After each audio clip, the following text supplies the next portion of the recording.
नमस्कार मित्रों, स्वागत है आप सभी का। एक बार भगवान बुद्ध और उनके शिष्य जंगल में पैदल चलते जा रहे थे।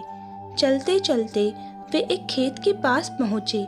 दोनों को बहुत ही प्यास लगी थी, तो गुरु और शिष्य खेत के बीचों बीच बने एक टूटे फूटे घर के सामने पहुँचे। वहाँ जाकर गुरु ने दरवाज़ा खटखटाया। गुरु और शिष्य चौंके हुए थे, क्योंकि खेत बहुत बड़ा था और अच्छी ज़मीन थी, लेकिन खेत की हालत देखकर लग रहा था कि उसका मालिक खेत पर ज़रा भी ध्यान नहीं देता। जैसे ही दरवाज़ा खुला, अंदर से एक आदमी निकला। उसकी पत्नी और उसके बच्चे सभी फटे पुराने कपड़े पहने हुए थे। गुरु ने बहुत ही विनम्र आवाज़ से बोला, क्या हमें पानी मिल सकता है? आदमी ने गुरु को पानी दिया। पानी पीते पीते भगवान बुद्ध बोले, मैं देख रहा हूँ कि आपका इतना बड़ा खेत है और कोई फसल नहीं हुई है। आप लोग अपना गुजारा कैसे चलाते हैं? आदमी बोला कि हमारे पास एक भैंस है, वह काफ़ी अच्छा दूध देती है और दूध बेचकर जो पैसे आते हैं उनसे हम अपना जीवन चलाते हैं, और जो दूध बच जाता है उसका सेवन कर लेते हैं। शाम होने को आई थी और काफ़ी देर भी हो गई थी। गुरु और शिष्य ने सोचा कि आज रात वहीं पर रुकेंगे। उन्होंने उस आदमी से अनुमति ली और वहीं पर रुक गए। आधी रात हो चुकी थी। गुरु ने अपने शिष्य को उठाया और एकदम धीमी आवाज में कहा कि चलो, हमें अभी यहाँ से निकलना है और चलने से पहले उसकी जो भैंस है उसे हमें ले जाकर कहीं जंगल में छोड़ देना है। शिष्य को भगवान बुद्ध की इस बात पर जरा भी यकीन नहीं हो रहा था, क्योंकि जिस भगवान बुद्ध से वह बहुत सारी अच्छी अच्छी चीजें सीखा हुआ था, उसी गुरु ने किसी का बुरा करने के लिए बोला था। फिर भी वह उसके गुरु थे, इसलिए गुरु की बात मान ली और आखिर गुरु और शिष्य जंगल की ओर निकल पड़े और भैंस को ऐसी जगह छोड़ दिया जहां से आना मुश्किल था। यह घटना शिष्य के मन में बैठ गई और करीब 10 साल के बाद वह एक बड़ा गुरु बना।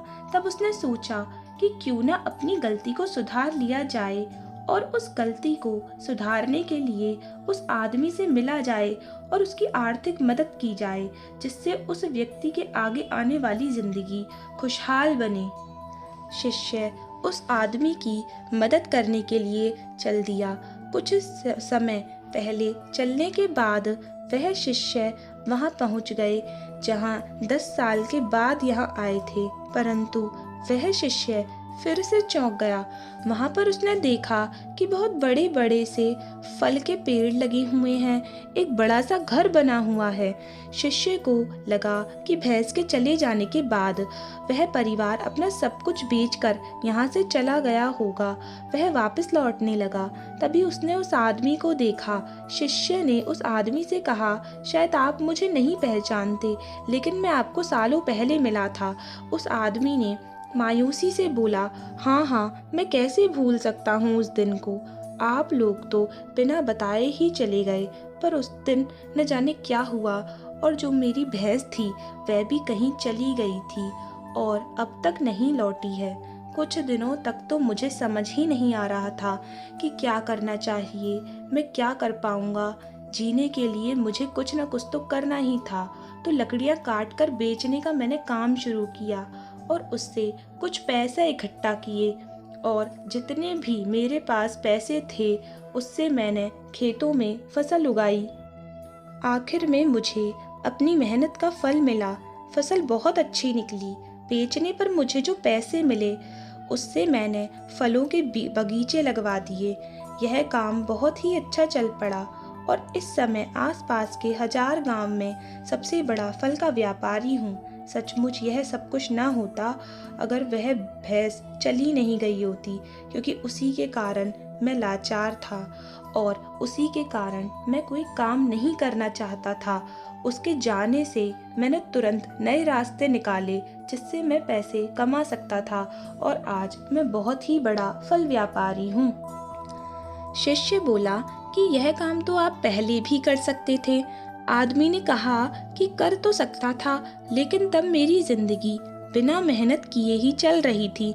मुझे तब लगा ही नहीं कि मेरे अंदर भी इतना कुछ करने की क्षमता है। कोशिश ही नहीं की मैंने।